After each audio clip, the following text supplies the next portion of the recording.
पता है कि हम लोगों ने inverse trigonometric function chapter finish किया है, तो इस पर कुछ प्रैक्टिस के लिए हम ज़्यादा से ज़्यादा क्वेश्चन आपसे करवा रहे हैं और करके दिखा रहे हैं, जिससे कि आपको किसी भी तरह के किसी भी क्वेश्चन में कोई दिक्कत ना हो आगे। तो आइए आज हम कुछ इंपॉर्टेंट क्वेश्चन फिर करेंगे। एक दिन और कराया था एक प्रीवियस वीडियो में भी, और इसमें भी हम कुछ स्पेशल क्वेश्चंस, कुछ very important questions competitive exam के पॉइंट ऑफ व्यू से भी और एकेडमिक के पॉइंट ऑफ व्यू से भी हम देखेंगे, जिस पर आपका कॉन्सेप्ट शायद अब तक क्लियर ना हुआ हो, तो उसको हम लोग आज क्लियरली समझने की कोशिश करते हैं। आइए सबसे बेसिक क्वेश्चन पहले देखते हैं, जो प्रिंसिपल वैल्यू होती है उसको कैसे आइडेंटिफाई करते हैं, कैसे निकालते हैं। तो पहला क्वेश्चन में दो क्वेश्चन हम लेके आए हैं इसके लिए। Using principal values evaluate. तो जब तक आपको प्रिंसिपल वैल्यू ब्रांच नहीं पता होगा तब तक आप इस तरह के किसी भी क्वेश्चन को सॉल्व नहीं कर सकते। तो सबसे जरूरी बात कि आपको इनवर्स ट्रिग्नोमेट्रिक फंक्शन के प्रिंसिपल वैल्यू ब्रांच के बारे में, range of principal value branch के बारे में बहुत अच्छे से पता होना चाहिए। जैसे साइन इनवर्स एक्स का रेंज क्या होता है, -π/2 to +π/2। Similarly cos inverse x का होता है 0 to pi. tan inverse x का होता है ओपन इंटरवल -π/2 टू +π/2। तो इस तरह से ये जानकारी आपको होनी चाहिए। तो इसमें हम पहले क्वेश्चन को सॉल्व करते हैं। फर्स्ट क्वेश्चन है, using principal value evaluate cos inverse cos 7π/6। तो अब आपके दिमाग में ये आ रहा होगा, या फिर अगर आपका कंसेप्ट क्लियर नहीं है, आपने अच्छे से इस चैप्टर को नहीं पढ़ा है, बिल्कुल ऊपर पढ़ा है, तो आपका सीधा सा जवाब होगा 7π/6, because cos inverse cos x equal to x। But ये आंसर आपका रॉन्ग होगा, क्योंकि हम ये भी देखते हैं साथ साथ कि जो वैल्यू है यहाँ पे, क्या वो प्रिंसिपल वैल्यू ब्रांच में आती है कि नहीं। तो cos का प्रिंसिपल वैल्यू ब्रांच 0 टू पाई और 7π/6 पाई प्लस π/6 के इक्वल होता है, मीन्स पाई से ग्रेटर है, तो ये वैल्यू तो होगी नहीं। तो सबसे पहले हम इसको प्रिंसिपल वैल्यू ब्रांच के अंदर ले जाएंगे। मीन्स 7π/6 पाई से ज़्यादा हो रहा है, तो इसी सेम वैल्यू को हम पाई के अंदर कैसे लिखें, 0 और पाई के बीच में आ जाए। तो देखिए इसको हम लिख सकते हैं cos इनवर्स 7π/6 को लिख सकते हैं cos 12π/6 मीन्स -5π/6 लिख सकते हैं। 12 - 5 7π/6, ये ऐसे लिख सकते हैं। ऐसा क्यों लिखा हमने, क्योंकि 5π/6 जो होगा वो 0 और पाई के बीच में आएगा। 5π/6 पाई 0 और पाई के बीच में होगा। एक तरीका तो ये है। दूसरा तरीका ये है कि आप ये ढूंढिए 7π/6 की जो वैल्यू होती है वो, या cos की वैल्यू किस किस क्वाड्रेंट में पॉजिटिव होती है, क्योंकि ये पॉजिटिव वैल्यू है। तो cos की वैल्यू या तो 4th क्वाड्रेंट में पॉजिटिव है या 1st क्वाड्रेंट में। तो हमें इन्हीं दोनों क्वाड्रेंट में ढूंढना है। या तो डायरेक्ट वैल्यू मिल जाए हमको 0 और पाई के बीच का, तो वो लिख सकते हैं, या फिर 4th क्वाड्रेंट में जाने का रास्ता है। 4th क्वाड्रेंट देखिए ये होता है 4th क्वाड्रेंट, तो 0 ये है π/2, ये पाई, ये 3π/2, और ये फिर एक राउंड कंप्लीट करने के बाद होता है 2 पाई। तो या तो 2 पाई में से कुछ सब्ट्रैक्ट करें तब यहाँ जा सकते हैं, या 3π/2 में कुछ ऐड करें तब यहाँ जा सकते हैं। तो हमें ये वैल्यू 1st क्वाड्रेंट में तो नहीं मिल रही, तो हमें जाना पड़ेगा कहाँ, 4th क्वाड्रेंट में, क्योंकि cos की ये जो वैल्यू दी गई है ये पॉजिटिव साइन के साथ है, नेगेटिव नहीं है। तो 4th क्वाड्रेंट में जाने के लिए हम इसको देखेंगे कि cos इनवर्स cos, ये 2 पाई में से कितना सब्ट्रैक्ट करने पे 7π/6 मिल रहा है। 2 पाई में से कितना सब्ट्रैक्ट करने पर, हमने सपोज कर लिया x सब्ट्रैक्ट करने पे हमें 7π/6 मिल रहा है, 7π/6। देन x की वैल्यू अब क्या होगी, 2 पाई - 7π/6 इक्वल टू x 12 पाई - 7 पाई यानी 5π/6 होगी। तो वहाँ से भी हम निकाल सकते हैं।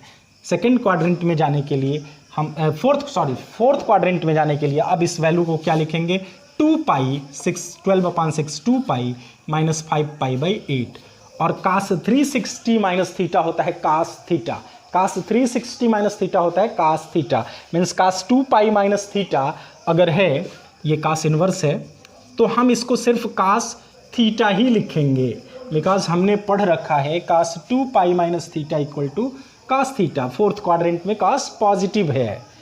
तो ये अब चेक करेंगे क्या 5 पाई बाई 6 हमारे रेंज में है, तो लिखेंगे 5 pi by 6 which is lies between 0 to pi, 0 और पाई के बीच की वैल्यू है।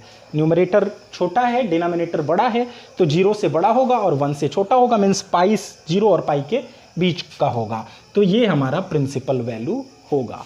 तो कुछ कंसेप्ट आपका क्लियर इसमें हुआ होगा। अब दूसरा क्वेश्चन एक और भी इसी से मिलता जुलता देखते हैं, सेकेंड पार्ट इसी का। उसमें क्या है, sine inverse sine 4 pi by, sine inverse sine 4 pi by 5। अब साइन 4 पाई बाई 5, क्या साइन 4 पाई बाई 5 जो 4 पाई बाई 5 है वो माइनस पाई बाई 2 और प्लस पाई बाई 2 के बीच का है, क्योंकि इसका प्रिंसिपल वैल्यू ब्रांच क्या होता है, minus pi by 2 two plus pi by 2। तो ये उसके बीच का तो नहीं लग रहा, क्योंकि 4 pi by 2 plus pi by 2 से ज़्यादा होगा, 4 पाई बाई 5 पाई बाई 2 से ज़्यादा है, तो हम इसको प्रिंसिपल वैल्यू ब्रांच में लाने की कोशिश करेंगे। तो साइन इनवर्स, अब साइन कहाँ कहाँ निगेटिव होता है, कहाँ कहाँ पॉजिटिव होता है, तो फर्स्ट और सेकंड में पॉजिटिव होता है, ये भी पॉजिटिव वैल्यू है। तो 4 पाई बाई 5 को हमको पाई में से, सेकंड क्वाड्रेंट में जाने का रास्ता क्या है, पाई में से कुछ सब्ट्रैक्ट करते हैं। तो पाई में से क्या सब्ट्रैक्ट करें, लेट पाई में से x सब्ट्रैक्ट करें, तो मिल जाएगा 4 पाई बाई 6 5। तो x की वैल्यू क्या आएगी, pi minus 4 pi by 6 equal to x। तो ये कितनी होगी, हम इसको लिख सकते हैं sine inverse sine pi minus 4 pi by 6, 4 pi by 5, क्योंकि साइन थीटा की वैल्यू वही होती है जो साइन 180 माइनस थीटा की होती है। तो हमने इसको 180 माइनस थीटा में कन्वर्ट किया, पाई माइनस थीटा में कन्वर्ट किया कि शायद अब इसकी प्रिंसिपल वैल्यू मिल जाए, प्रिंसिपल रेंज में मिल जाए। तो साइन इनवर्स साइन अब हमने सब्ट्रैक्ट किया तो आया pi by 5, 5 pi minus 4 pi, 1 pi by 5। Pi by 5 जो है वो इसके principal value branch means minus pi by 2 और प्लस पाई बाई 2 के बीच का ही है, तो इस वैल्यू को हम सिंप्लीफाइड वैल्यू मान सकते हैं। तो इस तरह से ये क्वेश्चन आपने देखा प्रिंसिपल वैल्यू पे बेस्ड। अब हम एक दूसरा क्वेश्चन देखते हैं, थोड़ा सा टिपिकल क्वेश्चन है बट बहुत टफ नहीं है, आपको थोड़ा सा ध्यान देके देखने की ज़रूरत है। क्वेश्चन में क्या लिखा है, tan, थोड़ा सा डिफरेंट टाइप का है, शायद ऐसा क्वेश्चन आपको एनसीईआरटी में नहीं मिलेगा। तो इस क्वेश्चन को भी सॉल्व करते हैं। इस क्वेश्चन में गिवन क्या है, tan inverse x plus cot inverse x equal to 5 pi square by 8, ये लिखा है। तो यहाँ पे थोड़ा सा देखिए, x square plus y square के फॉर्म में ये लिखा है, तो हम x square plus y square को की वैल्यू पहले दूसरे टर्म में निकालना चाहेंगे। X square plus y square का फॉर्म आता कैसे है, एक्स प्लस वाई का होल स्क्वायर करने पे, तो x square plus y square minus 2 y, x minus y का होल स्क्वायर करने पर ये आता है। तब हम क्या लिख सकते हैं, x माइनस वाई का होल स्क्वायर प्लस 2xy को इधर ले लेंगे तो बचेगा x square plus y square, ये वैल्यू बच रही है। तो x square plus y square के फॉर्म में जो भी वैल्यू है हम उसको ऐसा लिख सकते हैं।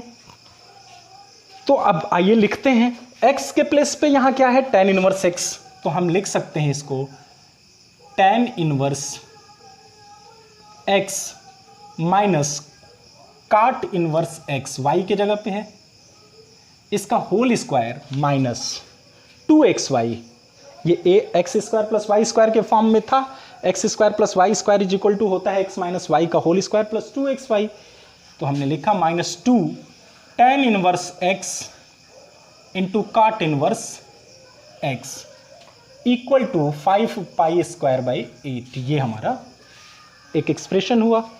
अब नेक्स्ट टर्म में हम क्या करेंगे, tan inverse x plus cot inverse x की जगह पे क्या लिखेंगे, हमें पता है कि tan inverse x plus cot inverse x होता है, सॉरी ये प्लस होता है, ये प्लस के फॉर्म में लिखते हैं, x प्लस वाई का होल स्क्वायर इक्वल टू होता है x square plus y square plus 2xy।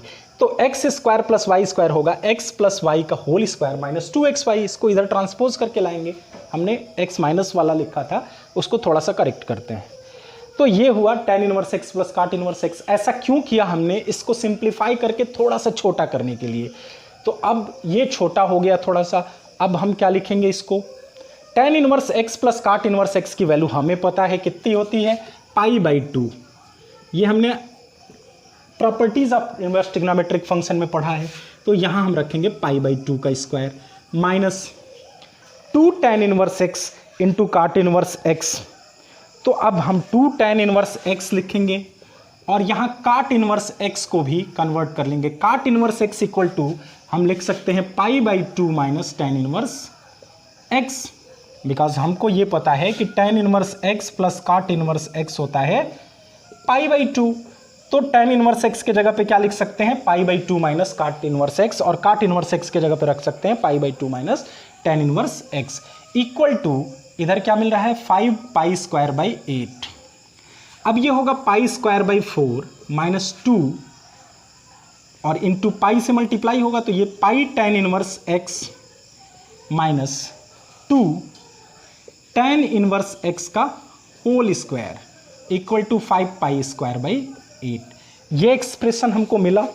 अब इसको और आगे थोड़ा सा सॉल्व करते हैं तो हमें क्या मिलेगा, हम इसको थोड़ा सा और आगे एक एल, अब देखिए इस फॉर्मेट में लिखते हैं इसको। नेगेटिव नंबर से हम पहले क्या करते हैं, सबको इधर ले जाइए। 0 इक्वल टू होगा 2 tan इनवर्स x का whole square plus pi into tan inverse x plus 5π² minus π²/4। तो फाइनली हमको मिला क्या, 2 tan इनवर्स x का whole square plus pi tan inverse x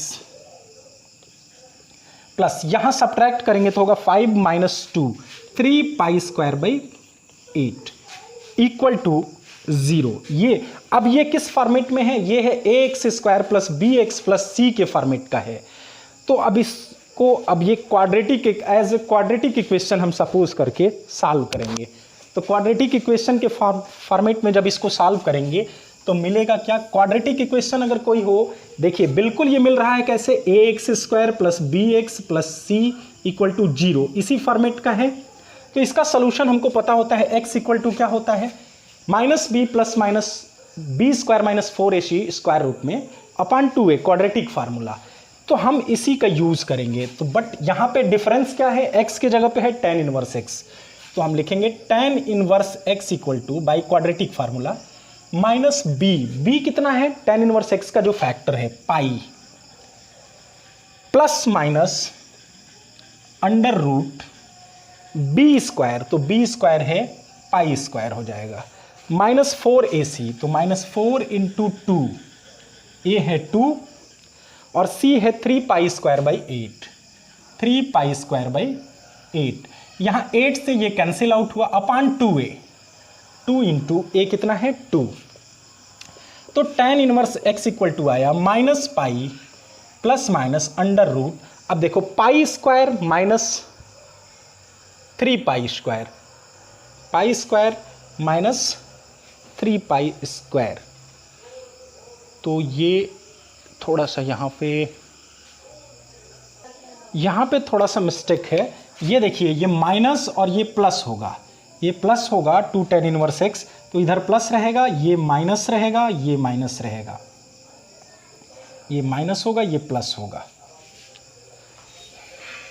तो वो माइनस साइन की वजह से यहाँ पे थोड़ा सा डिस्टर्बेंस हुआ, माइनस भी प्लस हो जाएगा, ये π² ये माइनस साइन के साथ है तो जुड़ जाएंगे दोनों, π² प्लस 3π², 4π² अपॉन 4। तो tan inverse x equal to मिला पाई प्लस माइनस 2π अपॉन 4। तो ये होगा tan inverse x equal to, पहली बार होगा 3π/4 और दूसरी बार होगा माइनस π/4। तो यहाँ से x इक्वल टू दोनों ही जगह से tan 3π/4 या फिर tan माइनस π/4, ये दोनों ही वैल्यू आएगी -1।